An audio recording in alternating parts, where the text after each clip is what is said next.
Imagine this. You are just 2 weeks away from your project deadline and suddenly your developer resigns or your vendor misses a critical shipment. It sounds familiar to you.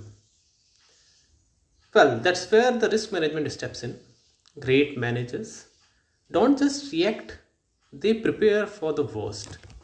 In today's video, I'll show you exactly how to identify, assess, and manage the risk so you will never get blindsided again. So, in our last video, we explored the project management life cycle and saw how the planning goes in project management.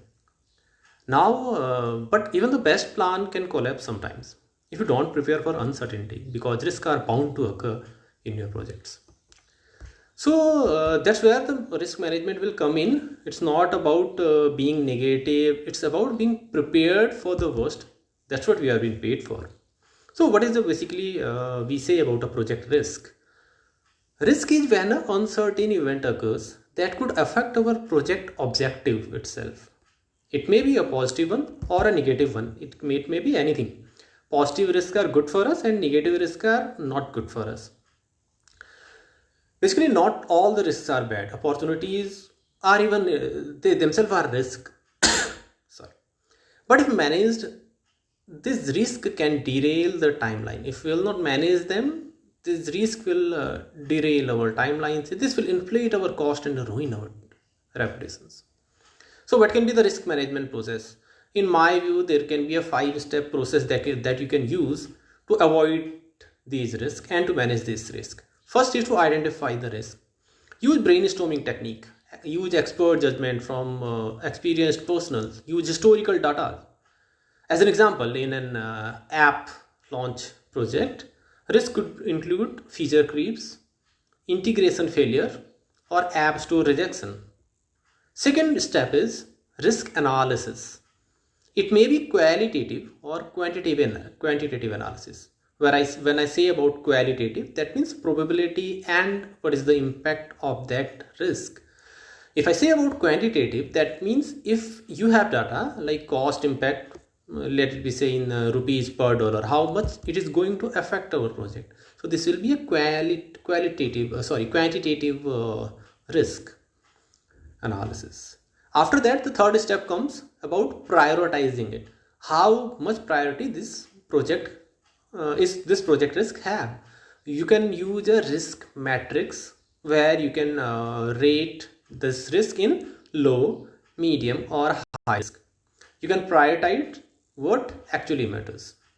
Step 4 can be risk response planning. Now the risk has already come, so how we will have to respond to this? We will have to plan it beforehand so that we don't fall to any trap afterwards. So there are basically 4 strategies to manage the risk that is being told in management. First is to avoid, second is to mitigate, third is to transfer, and fourth is to accept. If the basically as an example, to mitigate a resource unavailability, you can cross train your team. Okay, so this thing you can use. You can however you cannot avoid these risk at all the times. This will be coming, so you will have to be prepared and you will have to implement the plan at the time the risk has occurred. So and the step 5 is monitoring and control. There is risk has evolved now, so keep them updated, track them regularly, mitigate effectiveness during weekly reviews, and this will be your go-to strategy for your risk management. So some of the real world example of ignored risk are feature scope change late.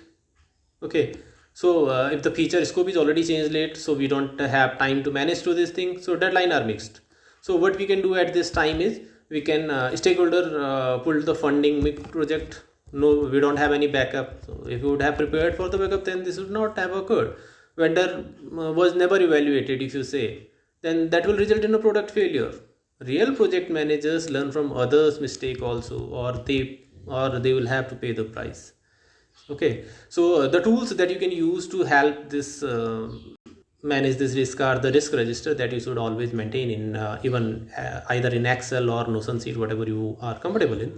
You can maintain a risk matrix that you should carefully watch on, and you can do a SWOT analysis for your all the risk, for the strength weaknesses. You can even do a Monte Carlo simulation for advanced, if you are advanced project manager, then you can do that too. So basically I'll suggest you to maintain a risk culture. What I mean by risk culture is you have to be pre-prepared for the risk. Encourage your team members to speak up. Make it safe to raise concern early. As a leader, you set the tone for proactive risk management, and that is must. So now that you know how to tackle risk like a pro, the next step is to learn how to manage your team through uncertainty. In the next video, we will talk about emotional intelligence in project management, the skill that helps you to stay calm and lead effectively even in a stormy situation. If this video helped you, hit like button and subscribe and share it with your fellow project managers or team leads. And remember, a prepared project manager isn't lucky, they are straight. Let's keep building those skills. And see you in the next one. Thank you.